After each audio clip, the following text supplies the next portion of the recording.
Sa lupain na tinatawag na Mistarsia ay nagkakasama ang mga Diyos, demons at mga tao.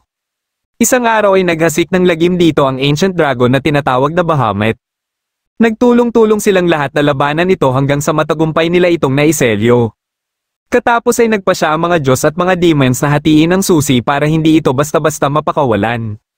Lumipas ang 2,000 taon ay may 2 lalaki ang parang aso't pusa dahil halos araw-araw na lang silang naghahabulan. Ito ay sila Fuvaro at Kaizar na parehong bounty hunter. Gusto ni Kaizar na makapaghiganti kay Fuvaro sa nagawa nitong kasalanan sa kanya ngunit palagi na lang siyang natatakasan nito. Habang naghahabulan sila ay napilitan si Fuvaro na pumasok sa isang tavern. Dito niya na pinunterya ang kabayo ni Kaizar dahilan para mapilitan ito na habulin ang kanyang kabayo. Sakto namang may nakadikit na poster dito ng mga wanted kaya nagpa siya si Fuvaro na trabahuin ito. Makalipas ang ilang oras ay bigla na lang may kung anong nahulog sa karwahe na sinasakyan ng 3 bandido. Ito pala yung half-angel half-demon na si Amira na naghahanap sa kinaroroonan ng Helheim.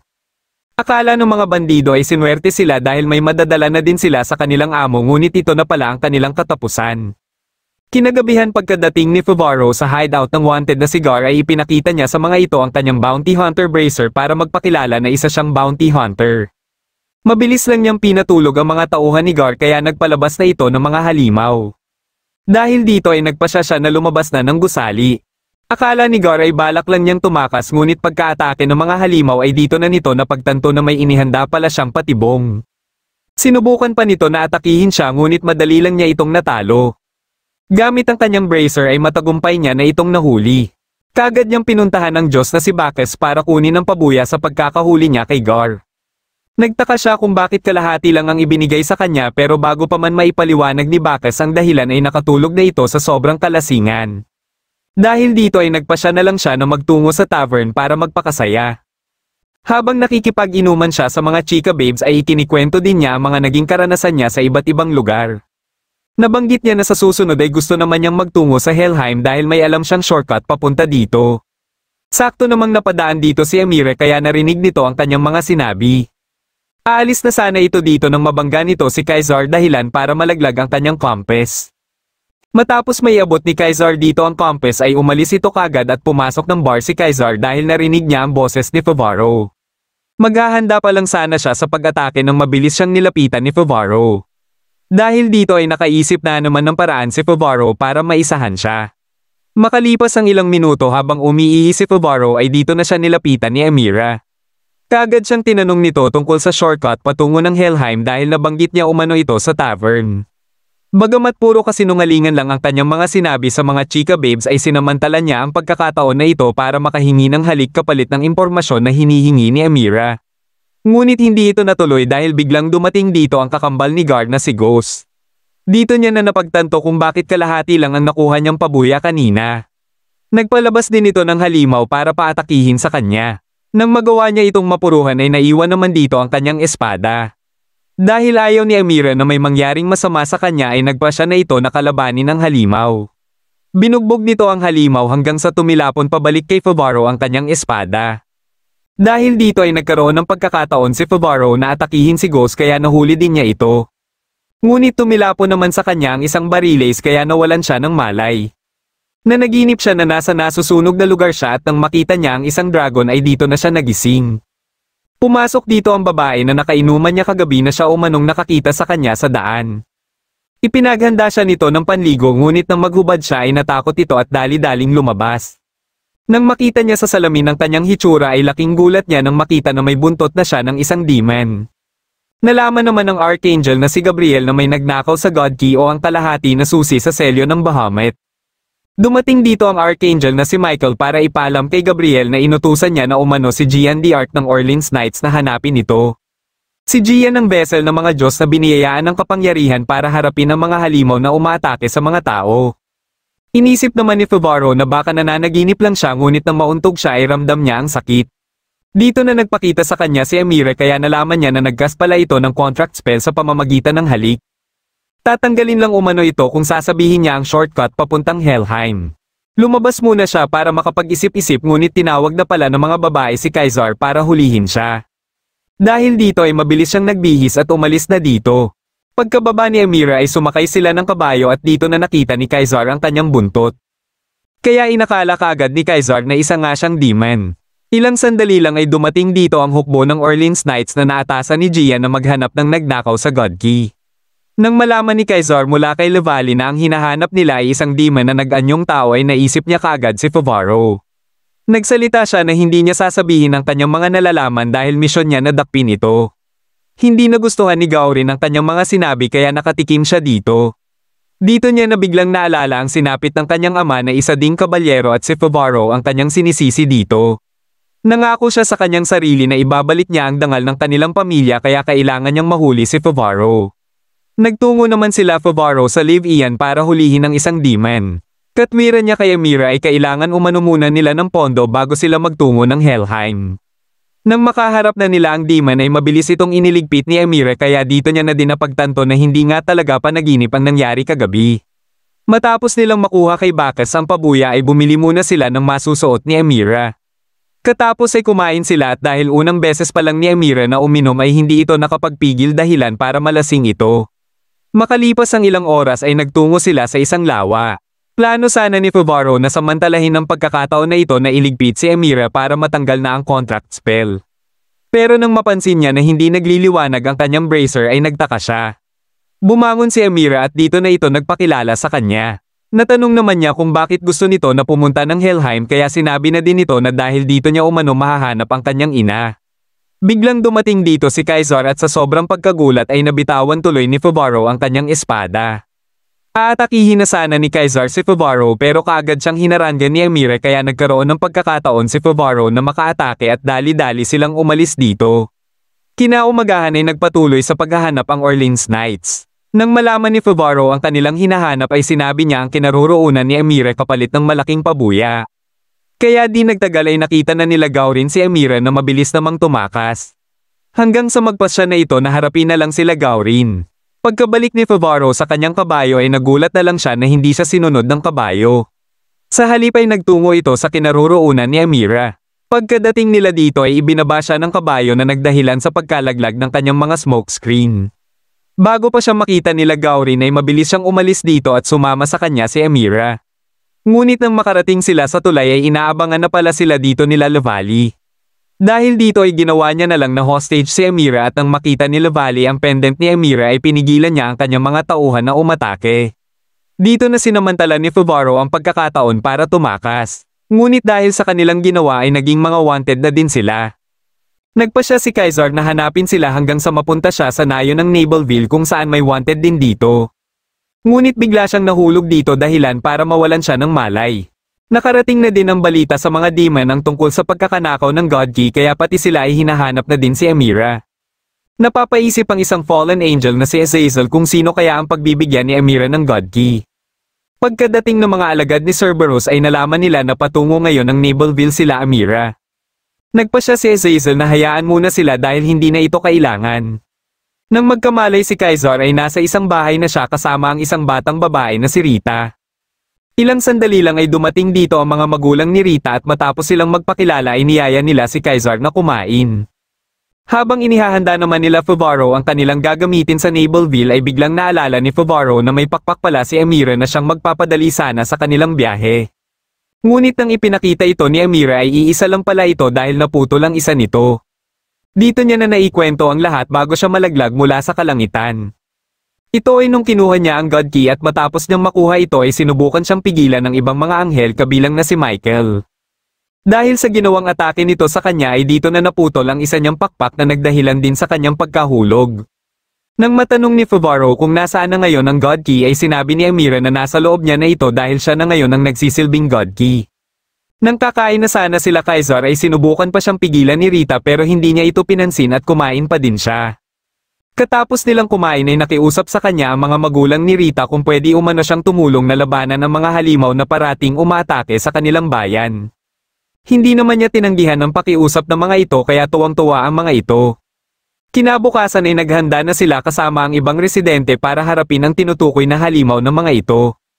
Pagkadating ng mga halimaw ay tinawag nito ang pangalan ni Kaizar kaya nagtaka si Kaizar na kilala siya nito. Nilabanan niya ang isa sa mga ito hanggang sa may ipalanghap ito sa kanya. Dito niya na nalaman na sila Favaro at Amira lang pala ang nilalabanan niya. Nang makita niya ang mga residente ay nagulat siya na mga zombie pala ang mga ito at si Rita lang ang hindi. Kaya nang maalala niya ang kinain niya kagabi ay hindi niya na napigilang masuka. Isa din pala si Rita sa mga wanted na isang necromancer. Nilabanan nila ang mga zombie hanggang sa makita ni Kaizar ang mga magulang ni Rita. Nang aatakihin niya sana ang mga ito ay hinarangan siya ni Rita at dito na din nagsiatrasan ng mga zombie. Ngunit bigla itong kinagat ng kanyang mga magulang kaya mabilis niligpit ni Kaizar ang mga ito. Nang mabitawan ni Rita ang Black Bible ay kaagad itong pinunterya ni Favaro at dinakip ang halimaw na nasa loob nito. Dito na nalaman ni Kaizar mula kay Favaro ang tungkol sa bayan at sa pamilya ni Rita. Makalipas ang ilang oras nang kinukuha na ni Favaro ang pabuya kay Bacchus ay nagulat siya na alam nito na patungo sila ng Helheim. Pagkaalis naman ni Kaizar sa Nableville ay sinundan siya ni Rita na isa ng zombie. Hindi niya pala ito tinuluyan dahil ayaw niyang mamantsahan ang kanyang espada. Matapos makakuha ng impormasyon si Favaro kay Bacchus sa kinaroroonan ng Helheim ay nagtungo sila sa Ismenport para maghanap ng barko na masasakyan nila. Nilapitan siya dito ng isang matanda na alam umano kung anong barko ang kanilang sasakyan patungo sa Helheim. Pagkadating nila sa sinasabing barko nito ay nakilala niya ang kapitan ng barko. Ito ay si Amon na dating kasamahan ng kanyang ama nung mga bandido pa sila. Ilang sandali lang pagkaalis ng sinasakyan nila Favaro ay dumating naman sa Ismenport sila Kaizar. Nilapitan din sila ng matandang lalaki na siyang gumabay kanina kina Favaro. Habang natutulog si Favaro ay napanaginipan na naman niya ang dragon. Dahil dito ay tinanong niya na si Amira kung pamilyar ito sa dragon na napapanaginipan niya. Ngunit kahit si Amira ay wala ding ideya tungkol dito. Tinawag siya ni Amon para yayain sila na uminom at kumain. Nang makasakay na din ng barko sila Kaizar ay dito niya na naikwento kay Rita ang tungkol sa kanila ni Favaro. Dati silang magkababata at bagamat anak siya ng kabalyero at si Favaro ay anak lang ng karpintero ay nagkakasundo sila sa maraming bagay. Sa pag-aakala niya na tunay silang magkaibigan ni Favaro ay nabanggit niya ang tungkol sa kanyang ama. Hindi niya akalain na tatraydoran siya ni Favaro at ipapaalam sa ama nito na isa palang bandido na may pag-e-eskorte ng kanyang ama na mahalagang bagay para sa hari. Bilang leader ng hukbo ay siya ang naging responsable at pinatawan ng parusang kamatayan. Ito din ang kasalukuyang pinag-uusapan nila Favaro at Amon dahil dito din pala nasawi ang ama ni Favaro. Ayon kay Amon ay nagtataglay umano ng matinding kapangyarihan ng Magic Stone dahil may kakayahan itong magtawag ng demon. Tanging siya lang ang nakaligtas sa kanilang lahat at malaki ang pasasalamat niya sa ama ni Favaro na siyang nagligtas sa kanya. Makalipas ang ilang oras ay natanong ni Amira si Favaro sa pinag-usapan nila ni Amon tungkol sa kanyang ama. Hindi maintindihan ni Amira ang salitang ama dahil wala pala siyang ideya tungkol dito sapagkat wala umano siyang kinikilalang ama. Ilang sandali lang ay bigla na lang may lumitaw na malaking alimango sa kanilang harapan. Kasalukuyan namang inaatake ng mga pirata ang barko na sinasakyan nila Kaizar. Ngunit hindi sila umubra kay Kaizar kaya ginawang hostage na lang ng pinuno si Rita. Wala siyang kaalam-alam na isa palang zombie ang ginawa niyang hostage kaya nakagat tuloy siya nito. Matapos umatake ang higanteng alimango kina Favaro ay sinubukan itong atakihin ni Favaro ngunit hindi umubra ang kanyang sandata. Buti na lang ay mabilis nakakilos si Amira para iligtas siya. Nang maibaba siya ni Amira ay dali-dali naman itong inatake ang higanteng alimango. Dito na nakita ni Amon ang kanyang buntot kaya kaagad siyang itinali at tinawag dito ang maraming halimaw. Kaya nalaman niya na isa na din palang demon si Amon. Nilaglag niya ang kanyang mga smokescreen para magkaroon siya ng pagkakataon na makawala sa pagkakagapos. Nang mawala ang usok ay sakto namang binangga sila ng barko na sinasakyan nila Kaizar. Mabilis na hinanap ni Kaizar si Favaro at kaagad namang inatake ng mga zombie ang mga alagad ni Amon. Sinubukan ni Amon na pigilan sila Favaro kaya nilabanan ito ni Favaro. Matapos gamitin ni Amon ang kanyang sandata ay dito na nakakita ng pagkakataon si Favaro na nagdahilan sa pagkahulog ni Amon at malamon ito ng higanteng alimango. Kagad na nilapitan ni Kaizar si Favaro ngunit dito na kumilos sila Azazel. Nakita nila sa taas ang galamay ng flying castle na sinasakyan nila Azazel na tinatawag na Gregor. Inatake nito si Amira kaya sinubukan nitong sanggain ni Kaizar. Nang mahulog sila ay parehas silang kinuha nito habang si Favaro naman ay natulala na lang at wala nang nagawa. Ilang sandali lang ay bigla siyang sinipa ni Rita at dito niya na nalaman ang tungkol sa Gregor. Balak nito na sundan ng Gregor kaya ibinaba nito ang maliit na bangka. Ito pala ay para mapuntahan muna nila si Bacchus dahil dito sila hihingi ng tulong. Kasalukuyan namang pinapahirapan na ng isa sa kasamahan ni Azazel na si Pazuzu si Amira para paaminin nito kung sino ang nag-utos dito na nakawin ang God Key. Sinabihan sila ni Kaizar na walang kinalaman si Amira dahil minanipula lang siya ni Fubaro kaya pinagtawanan tuloy ito nila Azazel. Dito na ipinaalam nila Azazel kay Kaizar kung ano ang totoong katauhan ni Amira. Nang mahanap na nila Fubaro sila Bacchus ay binantaan nila ang mga ito para pahiramin sila ng karwahe. Ngunit ayon kay Bacchus ay kailangan munang ipakita ni Fubaro kung gaano siya kaseryoso bilang kabayaran. Dahil dito ay isinakripisyo na lang ni Fubaro ang kanyang pagiging bounty hunter. Kagad silang umalis at habang nasa biyahe sila ay nabanggit na din ni Bacchus ang tungkol kay Azazel. Ito ang kanang kamay ng Chief of Fallen Angels na si Lucifer at sigurado siya na patungo ang mga ito sa Demon Capital of Cocytus. Ang magagawa lang niya ay dalhin sila Fubaro sa Sword Valley kung saan ang gate patungo ng Cocytus. Pagkababa nila ng karwahe ay nakita nila kagad ang Gregor kaya dali-dali silang sumakay dito. Kaya ilang sandali lang ay nalaman na nila Azazel na may nanghimasok sa kanila. Dahil alam na ni Azazel na matagal nang gusto ni Kaizar na makapaghiganti kay Fubaro ay binigyan niya ito ng pagkakataon. Habang hinahanap na nila Fubaro sila Amira at Kaizar ay bigla silang nilipad ng malakas na hangin na nagdahilan sa kanilang paghihiwalay. Napunta si Fubaro sa kinaroroonan ni Amira at nang ililigtas niya na sana ito ay bigla naman siyang inatake ni Kaizar. Walang tigil siyang inatake nito hanggang sa magawa nito na mapabagsak siya. Ngunit bigla namang may umatake dito na kagagawa naman ni Rita. Habang papasok na ng portal ang Gregor ay bigla na lang naglaho ang portal. Andito pala ang Orleans Knights na gusto ding agawin si Amira. Hindi na nagsayang pa ng oras ang mga ito at kaagad na umatake. Nang may baba na ni Rita si Amira ay dumating naman dito si Pazuzu. Buti na lang ay nakaisip kagad ng paraan si Fubaro kung paano nila ito matatakasan. Humingi siya ng tulong kay Kaizar at mamaya na lang umano sila magtuos muli kung makaalis na sila dito. Sa kagustuhan ni Kaizar na mailigtas si Amira ay pumayag na lang siya. Matagumpay nilang naisagawa ang plano ni Fubaro ngunit nang makalabas na sila ay hinarangan naman sila ni Azazel. Mabilis silang naigapos nito at nang hahawakan na sana nito si Amira ay bigla na lang may napalabas si Amira dahilan para mataboy si Azazel. Di nagtagal ay nagawa na ng Orleans Knights na mapabagsak ang Gregor. Ginawang zombie ni Rita ang isang dragon para makaalis sila dito bago pa sila makita ng Orleans Knights. Muling napanaginipan ni Amira ang kanyang guro na siyang nagbigay sa kanya ng pendant at nagsabi sa kanya na magtungo ng Helheim. Muli siyang nakiusap kay Fubaro na dalhin siya sa Helheim ngunit pinapalibutan na pala sila ng Orleans Knights. Pagkadating ni Azazel sa Demon Capital of Cocytus ay nagkaharap sila dito ni Martinet. Balak niya sana na makipagkita kay Lucifer ngunit hindi niya ito magawa. Pinagtawanan tuloy siya ni Martinet dahil hindi umano makikipagkita si Lucifer sa katulad niyang naisahan lang ng mga tao. Hindi na siya nagpumilit pa at ipagpapatuloy niya na lang na makuha ang God Key. Dinala naman sila Fubaro sa Royal Capital of Anatae para iharap sila sa hari. Ilang sandali lang ay dumating dito ang tatlong Archangel. Ipinakita ni Michael sa kanila ang totoong katauhan ni Amira bilang half-demon. Nababahala sila na nasa kamay na ng isang demon ang God Key dahil hindi nila ito pwedeng dalhin sa Ark. Dahil dito ay nagpasya sila na ipagkatiwala muna sa Royal Capital ang pagbabantay dito. At para naman kina Fubaro ay mananatili din umano muna sila dito. Katapos ay ipinakita nila ang kasalukuyang sitwasyon ng Bahamut kung saan makikita ang senyales ng muli nitong pagkagising. Ngunit hindi ito tuluyang magigising kung hindi nito makukuha ang mga susi. Para mapigilan ang muli nitong pagkagising ay kailangan nilang mabantayan ang God Key. Pagkaalis ng mga Archangel ay ipinasok na nila Gaurin si Amira sa silid nito. Ngunit ilang sandali lang ay bigla nilang narinig ang tunog ng kampana. Ito pala ay dahil may papalapit na mga demon sa Royal Capital. Mabilis namang kumilos si Gian at gamit ang kanyang kapangyarihan ay madali lang niyang naubos ang mga ito. Habang pinag-uusapan ng mga Archangel si Amira ay naikwento na ni Michael sa iba ang rason kung bakit hindi niya nahabol dati si Amira.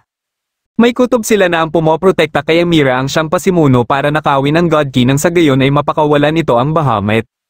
Sa ngayon ay gagamitin nila si Amira para mapilitan ito na maglantad ng kanyang sarili. Kinagabihan ay may pumasok na lalaki sa silid ni Amira at sinabihan siya na alam umano nito ang mga kasagutan na tumatakbo sa kanyang isipan. Pinasunod siya nito at sakto namang napadaan dito si Rita kaya nakita nito si Amira na lumabas ng silid. Kagad niyang pinuntahan sila Fubaro at Kaizar na kasalukuyang naglalaban para ipaalam ang tungkol kay Amira. Mabilis silang kumilos para hanapin si Amira hanggang sa makarating si Favaro sa parte ng palasyo kung saan may rebulto ng dragon na kahawig ng parati niyang napapanaginipan. Dumating din dito si Gian at dito niya na nalaman na rebulto pala ito ng Bahamut. Nabanggit ni Gian ang tungkol sa propsiya na kung magising muli ang Bahamut ay may isang kabalyero ang magpapakita para talunin ito. Nang makalayo sila Amira ay dito na ipinakita ng lalaki ang pendant na katulad ng sa kanya. Ayon dito na ipinagkatiwala umano ito ng ina ni Amira kaya naisip ni Amira na ito siguro ang kanyang ama. Nang tinanggal nito ang kanyang hood ay ito pala si Lavali. Bigla namang tumunog ang kampana kaya mabilis umalis si Lavali. Nagsimula na palang kumilos ang hukbo ni Azazel para kunin muli si Amira. Habang pinagmamasdan ni Favaro ang mga wyvern ay lumapit sa kanya si Amira para ipaalam sa kanya na nakita na umano nito ang kanyang ama. Katapos ay bigla itong nakaramdam ng gutom kaya dali-dali itong naghanap ng pagkain. Sinundan ito ni Favaro hanggang sa kusina at ilang sandali lang ay nakita siya nila Kaizar. Nilapitan nila si Amira pero lasing na ito dahil alak ang ginawa nitong pantulak. Kasalukuyan naman ang nakikipaglaban na ang Orleans Knights sa mga demons. Nagpa siya si Pazuzu na harapin si Gian para makapasok na si Azazel sa loob ng palasyo. Kaya ilang sandali lang ay nakarating na ito sa kinaroroonan nila Favaro. Bigla itong lumapit kay Kaizar para linawin kay Kaizar na ito ang dahilan sa lahat na nangyari sa kanyang ama. Ito din umano ang nagmamayari ng Magic Stone na binantayan ng kanyang ama dahil gusto lang nito na may mapaglibangan. Binato ito ni Favaro at nakiusap siya kay Kaizar na dalhin si Amira dahil siya ang makikipaglaban kay Azazel. Habang nilalabanan ni Gian si Pazuzu ay nagawa nito na mahuli siya sa atake nito. Ngunit dumating dito ang mga mage kaya nagkaroon ng pagkakataon si Gian na makaatake. Dahil hindi ito inaasahan ni Pazuzu ay hindi niya na ito naiwasan pa. Nang mag-umpisa na ang labanan nila Favaro at Azazel ay binubugbog lang siya nito. Ngunit bigla na lang may naghagis sa kanila ng smokescreen at ito pala ay kagagawa ni Kaizar. Dito na nalaman ni Azazel na ama ni Favaro ang leader ng mga bandido na iniligpit niya. Pagkaatake ni Kaizar ay hinagisan ito ng harina ni Favaro ngunit dahil sa bracer ni Kaizar ay wala din itong silbi. Nang inatake nito si Favaro ay ginamit na ni Favaro ang kanyang buntot. Hinagisan niya ito ng espada at wala itong kaalam-alam na para kay Kaizar pala ang espada. Bagamat napuruhan nito ni Kaizar ay hindi pala ito tinablan kaya nagantihan tuloy sila. Pagkabangon ni Kaizar ay nakita niya sa kanyang espada ang gagawing pag-atake ni Gian.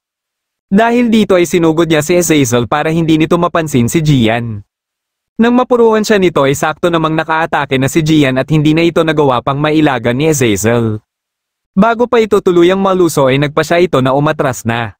Dahil sa ginawang pakikipaglaban nila Favaro at Kaizar kay Azazel ay napamangha nila si Gian.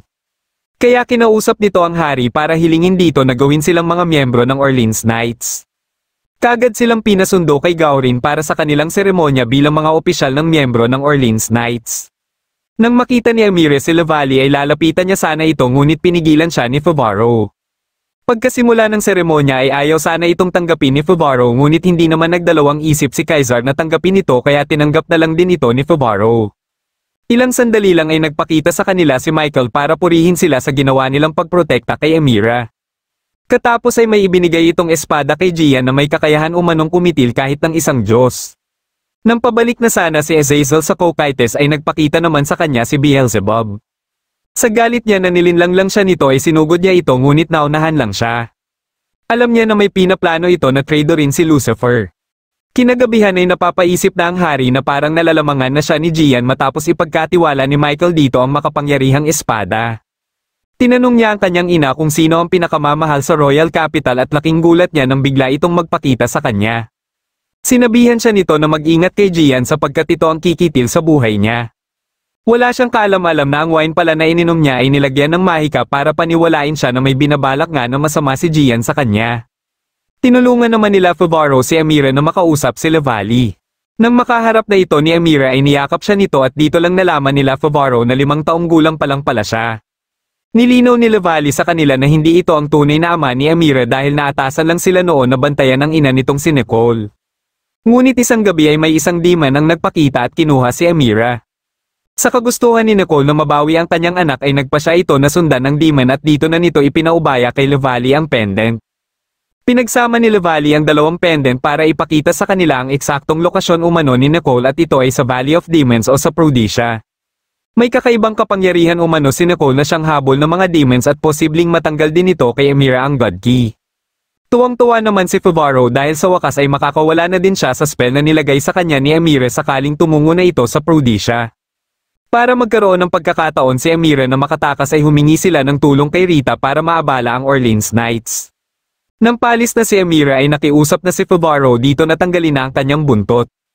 Ngunit hindi ito nangyari dahil pinasama siya nito. Ilang sandali lang ay pumasok sa silid ng hari si Gaurin ngunit patay na pala ito. Pagkabalik ni Beelzebub sa Cocytus ay ipinaalam niya kay Lucifer ang pagkakabigo ni Azazel na kunin ang God Key.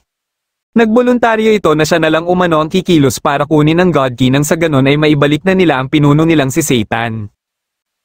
Nang tuluyan ng makalabas ng Royal Capital sila Fuvaro ay kinausap ni Levali si Kaisar. Inatasan niya ito na pamunuan ng isang hukbo na maghahanap kina Amira. Gusto niya na maunahan nila Kaisar ang ibang hukbo na mahanap sila Amira at gabayan din ito papuntang Prudetia. Katapos nilang mag-usap ay pinuntahan niya na ang silid ng hari. Nakita nila sa kamay ni Gaurin ang buhok na kulay dilaw kaya inisip kaagad ng hari na kagagawan ito ni Gian. Kaagad nitong ipinadakip si Gian ngunit pilit itinanggi ni Gian ang mga paratang nito sa kanya. Pero hindi siya pinaniwalaan nito dahilan para tuluyan siyang ikulong. Habang naglalakad-lakad sila Fuvaro sa kagubatan ay biglang sinugod ni Amira si Fuvaro. Ito pala ay para pigilan ng Orleans Knight na nasa likod nito. Dito na nagpakita ang iba pang Orleans Knights na siyang pinamumunuan ni Kaisar. Sinugod ni Kaisar si Fuvaro at naglaban silang dalawa hanggang sa magkaroon nito ng pagkakataon na sabihan si Fuvaro na magpanggap lang. Ngunit nagsimula na ding kumilos ang ibang Orleans Knights para atakihin si Fuvaro kaya napilitan na si Amira na mag-transform sa pagiging demon. Bigla namang may lumitaw na liwanag sa kinaroroonan nila na siyang nag-teleport sa kanila sa kabilang bahagi ng kagubatan. Ilang sandali lang ay napansin nila dito ang parang pangil ng kung anong halimaw. Sinubukan itong bunutin nila Kaisar at Amira pero hindi nila ito magawa. Dahil dito ay naisip ni Fuvaro na hindi niya din ito magagawang mabunot ngunit nagulat na lang sila na hindi man lang siya nahirapan na bunutin ito. Dito na gumalaw ang dragon na naninirahan dito at pinasalamatan nito si Fuvaro dahil sa pagkakataong ganyan ng barb sa paa nito. Nalaman nila na pagmamayari pala ng Bahamut ang barb na ito na 2,000 taon na ding nakatusok sa paa nito. Nagpakilala ito na isang eternal observer at alam din ito na si Amira ang God Key. Matapos malaman ng mga anghel ang pagkakatakas ni Amira ay kaagad pinaghanda ni Gabriel ang lahat para sa labanan. Pinaghanda din ni Beelzebub ang mga demons dahil nakarating din sa kanila ang balitang ito. Napapatanong na lang si Lucifer sa kanyang sarili dahil nakikita niya na may ibang pinaplano si Beelzebub. Sinabihan ng dragon sila Fuvaro na nakatadhana na umano sa kanila ang pagkalipol kapag muling magising ang Bahamut. Pero pwede pa nila itong mapigilan kapag manirahan sa lugar na ito si Amira ng habang buhay. Nang mapagtanto ni Amira na hindi niya na muling makikita ang kanyang ama kapag ginawa niya ito ay nalungkot siya ng sobra. Dahil dito ay sinabihan ni Fuvaro ang dragon na babaguhin nila ang kanilang kapalaran. Matapos niyang ihampas ang barb ay aksidente siyang nakalikha ng portal palabas dito. Bago sila umalis dito ay nagpasya ang dragon na ibigay kay Fuvaro ang barb dahil baka makatulong umano ito sa kanila sa misyon nilang baguhin ang kanilang kapalaran. Nagkakagulo naman na sa Royal Capital sa pagitan ng Orleans Knights at mga taga-suporta ni Gian matapos ang desisyon ng hari na patawan ng parusang kamatayan si Gian. Itinuturing ng hari na traidor din ang lahat na sumusuporta kay Gian kaya inaatake ang mga ito ng mga Orleans Knights. Hindi na kinaya ni Gian ang kanyang mga nasisilayan at dito na sinamantala ni Martinet ang pagkakataon para painumin siya ng potion na magtatransform sa kanya sa pagiging demon. Nang maging demon na siya ay kinuha niya ang espada at nagpalabas siya ng demon para makaalis dito. Sakto namang dumating dito sila Bacchus kaya nasaksihan din nila ang nangyari kay Gian. Nilapitan siya ni Rita dahil may gusto umano itong itanong sa kanya. Habang nasa daan na sila Fuvaro patungo ng Prudetia ay ginawa niya ding sandata ang barb. Ilang sandali lang ay biglang nabiyak ang lupa na inaapakan nila at nagsilitawan ng mga ito. Katapos ay nakita nila ang malaking halimaw na binago ang klima ng buong paligid. Dito na din nagpakita sa kanila si Martinet at nakilala ito kaagad ni Amira dahil ito ang tinutukoy niyang guro niya. Habang nasa biyahe na sila Rita ay pinag-usapan nila ang demon na may kakayahan na lumikha ng spell para maging demon ang isang tao. May naalala namang demon si Bacchus na may ganitong kakayahan at nang sasabihin niya na sana ang pangalan nito ay may kung ano silang nasagasaan. Pagkalabas ni Bacchus para tingnan nito ay nakita niya si Azazel na nakahandusay sa daan. Isinama nila ito at nang magising ito ay kaagad itong tinanong ni Rita tungkol sa demon na nagbabalak na gamitin ng mga susi. Ipinakilala ni Martinet kina Favaro si Beelzebub na siya umanong susunod na mamumuno sa mga demon kapalit ni Satan. Matapos nitong ikulong sila Favaro at Kaisar ay inilabas naman nito ang ina ni Amira. Dito na din may unti-unting pumasok na mga alaala kay Amira. Isa lang pala siyang imitation vessel mula kay Nicole at lumalabas na para na ding si Beelzebub ang totoo niyang ama. Nalaman din niya na ang pendant na suot-suot niya ang siyang lumilikha ng mga hindi totoo niyang memorya. Hindi niya matanggap ang mga narinig niya mula kay Martinet hanggang maalala niya ang sinabi ni Favaro sa kanya. Na kung yakapin niya ang kanyang ina ay siguradong makikilala siya nito. Dahil dito ay nilapitan niya ang kanyang ina at niyakap ito. Pero naging dahilan lang ito para tuluyan na maglaho ang kanyang ina at magsama sa kanyang katawan ang dalawang susi. Nang mapansin nila Bacchus ang liwanag na nanggagaling mula kay Amira ay tinanong ni Rita si Azazel kung ano ang mga nalalaman nito. Bago siya sagutin ni Azazel ay nakipagkasundo ito sa kanya at gusto nito na dalhin nila ito sa Abos. Nakiusap naman si Favaro kina Martinet na pasalihin siya sa mga ito. Dahil dito ay pinakawalan siya ni Beelzebub para ipainom sa kanya ni Martinet ang potion. Sinamantala niya ang pagkakataon na ito para makaatake ngunit alam pala ni Martinet ang kanyang pinaplano. Nang mahawakan siya ay pinilit nito na ipainom sa kanya ang potion dahilan para tuluyan na siyang maging demon. Matapos makuha ni Beelzebub si Amira ay inihulog na nito si Kaisar. Habang pinag-uusapan nila Azazel si Beelzebub na siyang pasimuno para makuha ang God Key ay ginagawa na din ni Rita ang pang-author sa potion ni Martinet. Nang matapos siya ay sinabihan niya si Bacchus na kailangan na nilang magmadali bago pa mahuli ang lahat. Habang pinipilit ng mga anghel na pigilan ng Bahamut ay dumating naman dito si Gian. Una nitong inatake si Raphael at sinunod din nito kaagad si Uriel. Sa pagkawala ng dalawang Archangel ay mas lalo lang nahirapan ng ibang anghel na pigilan ng Bahamut. Nakita naman nila Rita si Kaisar kaya dali-dali nila itong iniligtas. Dito na nila napansin si Gian ngunit napansin din pala sila nito. Dahil dito ay napilitan si Bacchus na labanan ito katulong si Hamsa. Pagkalis ni Azazel ay binigyan ni Rita si Kaisar ng pangontra sa potion ni Martinet para umano kay Favaro. Sakto namang bumangga sa kanila sila Hamsa dahilan para mahulog na naman si Kaisar. Sinubukan ni Rita na ipalunok kay Gian ang nilikha niya ngunit naharangan ito ni Hamsa.